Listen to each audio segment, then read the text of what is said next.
Assalamualaikum warahmatullahi wabarakatuh. Alhamdulillah alamin wassalatu wassalamu ala asrofil anbiya'i wal mursalin wa ala alihi wa ashabihi ajmain. Puji syukur kita panjatkan kepada Allah Subhanahu wa taala. Selamat pagi, salam sejahtera untuk kita semua.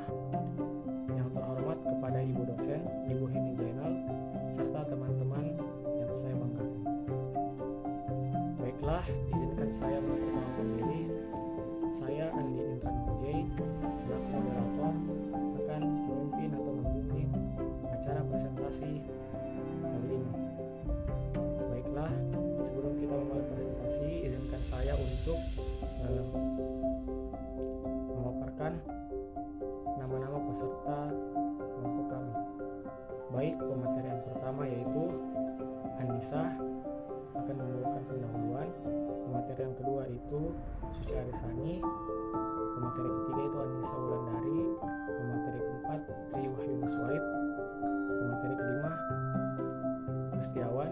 Pemateri keenam Dina Esther Natalia. Pemateri ketujuh Muhammad Dahyar Tamal. Pemateri keempat 8 Nurul Mutmainnah. Pemateri ke-9 Jeber Singkali, dan kesimpulan akan dibawakan oleh Indri Juliana. Baiklah, untuk mempersingkat waktu, saya persilahkan kepada pemateri pertama untuk memaparkan materinya. Latar belakang dari materi kami yaitu produktivitas secara tidak langsung menyatakan kemajuan dari suatu perusahaan. Peningkatan berarti perbandingan yang naik antara jumlah sumber daya yang dipakai dengan jumlah barang dan jasa yang dihasilkan. Jika tenaga kerja, modal, manajemen ditingkatkan tanpa meningkatkan produktivitas, maka harga naik pula. Di sisi lain, tekanan ke bawah pada saat produktivitas meningkat menghasilkan lebih banyak yang diproduksi dengan sumber daya yang sama. Peningkatan produktivitas dapat dilakukan apabila terjadi peningkatan produksi sumber daya manusia.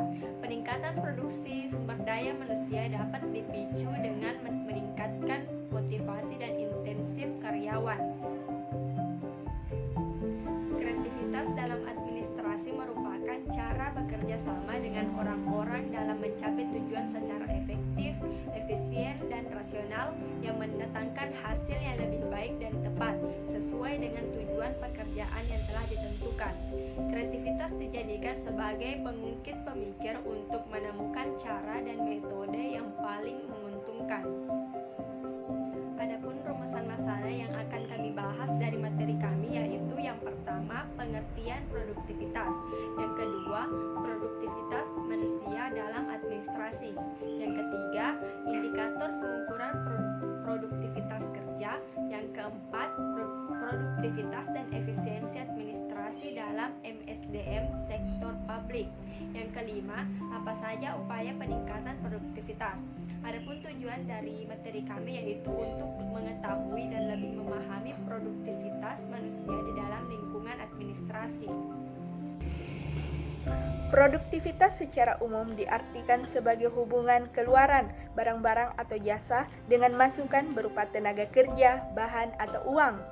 Produktivitas adalah ukuran efisiensi produktif, suatu perbandingan antara hasil keluaran dan masukan. Masukan sering dibatasi dengan tenaga kerja, sedangkan keluaran diukur dalam kesatuan fisik, bentuk, maupun nilai. Produk adalah hasil atau output. Produksi adalah kegiatan atau proses memproduksi sesuatu. Produsen adalah orang atau badan yang memproduksi sesuatu, dan produktif adalah kata sifat yang diberikan pada suatu yang mempunyai kekuatan atau kemampuan untuk memproduksi sesuatu. Produktivitas mengandung beberapa pengertian pada level filosofis, manajerial, dan teknik operasional. Produktivitas menurut Dewan Produktivitas Nasional mempunyai pengertian sebagai sikap mental yang selalu berpandangan bahwa mutu kehidupan hari ini harus lebih baik dari hari kemarin dan hari esok harus lebih baik dari hari ini. Saya akan menjelaskan materi tentang produktivitas manusia dalam administrasi. Produktivitas secara umum diartikan sebagai hubungan antara keluaran barang atau jasa dengan sumber tenaga yang dipakai dalam suatu proses produksi tersebut. Produktivitas dalam tenaga kerja adalah suatu ukuran perusahaan dalam mencapai tujuannya. Oleh karena itu, tenaga kerja merupakan faktor penting dalam mengukur produktivitas. Hal ini disebabkan oleh dua hal, antara lain yaitu yang pertama karena besarnya biaya yang dikorbankan untuk tenaga kerja sebagai bagian dari biaya terbesar untuk pengadaan produk atau jasa. Yang kedua, karena masukan pada faktor-faktor lain.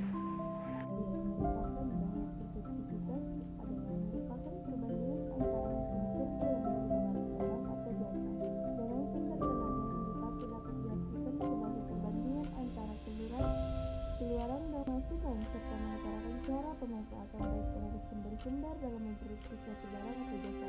Banyak penelitian yang memperhatikan bahwa produktivitas sangat dipengaruhi oleh faktor satu, teknologi, kedua, skill, yang ketiga ability, yang keempat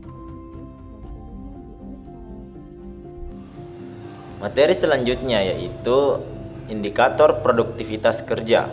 Untuk mengukur produktivitas kerja diperlukan suatu indikator, yaitu yang pertama, kemampuan.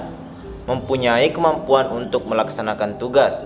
Kemampuan seorang karyawan sangat bergantung pada keterampilan yang dimiliki serta profesionalisme mereka dalam bekerja. Ini memberikan daya untuk menyelesaikan tugas-tugas yang diemban kepada mereka. Indikator yang kedua yaitu meningkatkan hasil yang dicapai. Berusaha untuk meningkatkan hasil yang dicapai. Hasil merupakan salah satu yang dapat dirasakan baik oleh yang mengerjakan maupun yang menikmati hasil pekerjaan tersebut. Jadi, upaya untuk memanfaatkan produktivitas kerja bagi masing-masing yang terlibat dalam suatu pekerjaan. Indikator yang ketiga yaitu semangat kerja. Merupakan usaha untuk lebih baik dari hari yang kemarin. Indikator ini dapat dilihat dari etos kerja dan hasil yang dicapai dalam satu hari kemudian dibandingkan dengan hari sebelumnya. Indikator yang keempat yaitu pengembangan diri. Senantiasa mengembangkan diri untuk meningkatkan kemampuan kerja. Pengembangan diri dapat dilakukan dengan melihat tantangan dan harapan dengan apa yang akan kita hadapi, sebab semakin kuat tantangannya, pengembangan diri mutlak dilakukan.